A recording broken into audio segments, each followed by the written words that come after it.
저는 이화여대 고고학부에서 학생들을 가르치고 있는 최재천 교수고요. 저한테 코로나19 일상회복 지원위원회 공동위원장을 맡겨주셔가지고 책임이 무겁습니다. 방역이 의학의 영역이라 그래도 방역만 해결할 수 있는 게 아니잖아요. 왜냐하면 반대편에서는 소상공인들 이런 분들이 더 이상 견뎌내기 힘든 그런 상황으로 자꾸 내몰리고 있으니까 서로 조금씩 양보하면서 그 중간점이 어디냐를 찾아갈 수밖에 없는 거거든요.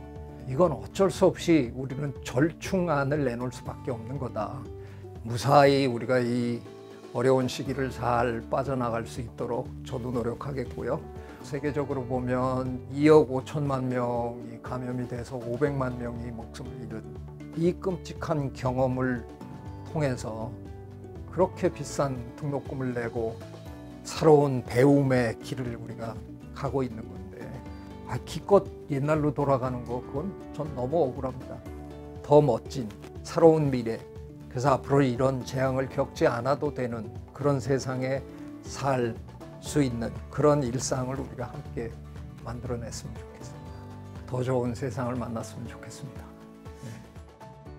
안정적인 방역과 높은 백신 접종률을 바탕으로 우리는 이제 단계적 일상 회복을 시작합니다.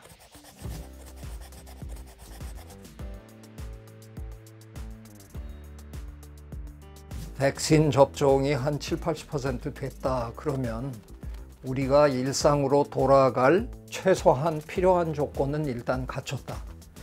일상으로 진짜 돌아갈 수 있을까? 꿈꿀 수 있는 단계에 온 거거든요.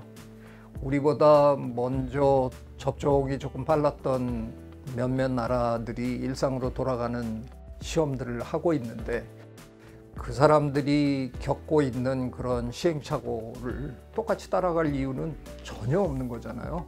단계적으로 한 발 내디뎌보고 그게 어떤 결과를 빚는가 하는 걸 보고 다음 또 발을 내디디면 되는 거니까 한 번에 그냥 확 풀어주는 것보다 아마도 훨씬 효율적이고 현명할 게 아니냐. 저희들이 이제 그런 결론에 도달한 거죠. 현명한 우리 국민들이 왜 이래야 되는가를 충분히 이해하시고 정부가 말씀해 드리는 그런 단계에 따라서 행동해 주시면 훨씬 빨리 일상으로 되돌아갈 수 있지 않을까 그런 생각 듭니다.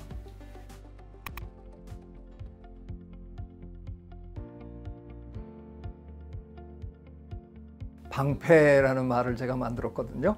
이 코로나19 바이러스로부터 나를 막아줄 수 있는 방패를 모두 하나씩 갖자는 뜻이에요.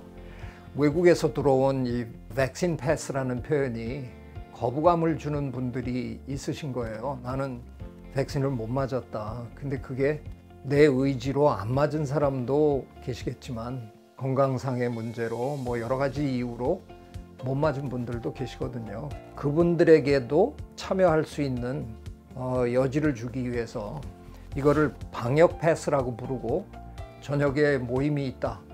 근데 나는 백신 안 맞아서 못 가겠네. 그분은 아침에 PCR 검사를 받으시고 이제는 한 6시간 안에 우리가 결과를 내주려고 노력 중이거든요. 그러니까 한 6시간 만에 음성 판정 받으시면 저녁 때 모임에 가셔도 되는 겁니다. 백신 미접종자 이런 표현보다는 방패 소지자 이런 표현을 쓰면서 우리 일상으로 돌아가는 이런 흐름에 동참하셨으면 좋겠다 그런 생각합니다.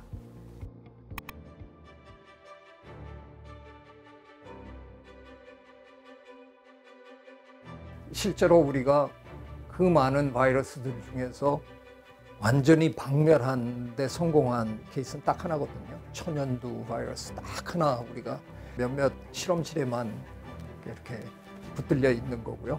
그거는 아주 예외인 거고요. 자연계에서 어떤 누군가를 완전히 박멸한다는 건 거의 불가능한 일이에요. 박멸, 퇴치 이런 용어들은 전쟁터에서 쓰던 용어예요. 군대 용어입니다. 해충이나 바이러스를 상대로 할 때는 군대 행동을 하면 안 됩니다. 경찰 행동을 해야 돼요. 경찰은 상대를 섬멸하는 게 아니라 폴리스 라인 치고 시민들을 안전하게 그러니까 우리가 해야 되는 건 그 정도의 행동인 거예요. with 코로나라는 표현이 코로나 바이러스랑 같이 살면서 아프고 죽는 사람은 대충 죽고 뭐 각자 알아서 하자 이런 뜻이 절대로 아니고요. 코로나 바이러스는 어쩔 수 없이 우리와 어떤 형태로든 공존할 수밖에 없는데 그 코로나 바이러스가 우리를 지나치게 힘들게 하지 않는 수준으로 우리가 어떻게든 조절하면서 살아가야 된다. 그런 뜻일 뿐입니다.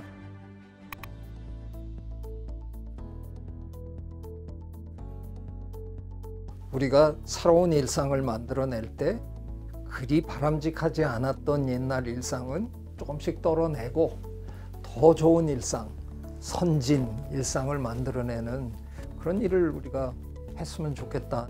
저는 우리 국민은 집단적 현명함을 갖고 있다라고 믿습니다. 그래서 정부에서는 이 다음 단계는 이런 단계입니다라고 설명을 드리고 그러면 정부 정책을 비판하는 여러 가지 목소리도 함께 들으시겠지만 여러 목소리를 다 듣고는 궁극적으로는 현명한 판단을 항상 하시고 현명하게 또 다음 단계로 가시거든요.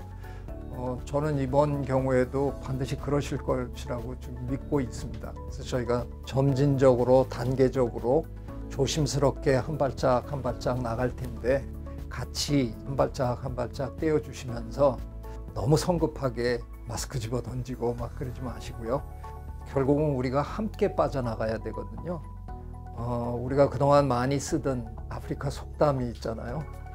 빨리 가려면 혼자 가지만 멀리 가려면 함께 가야 된다. 이 속담이 무슨 뜻이었는지 우리가 코로나19 겪으면서 아주 뼈저리게 느꼈잖아요. 저만 백신 맞고 혼자 마스크 벗고 막 돌아다닐 수 있는 게 아니잖아요. 다 같이 맞아야 다 같이 마스크를 벗는 겁니다. 내가 어떻게 하느냐에 따라서 우리 모두가 얼마나 빨리 정상으로 돌아갈 수 있느냐가 결정이 되는 거거든요.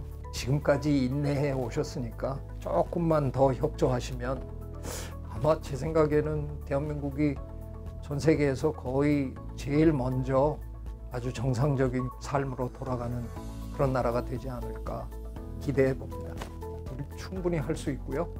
우리가 하면 아마 세계가 또 우리를 보면서 따라올 겁니다.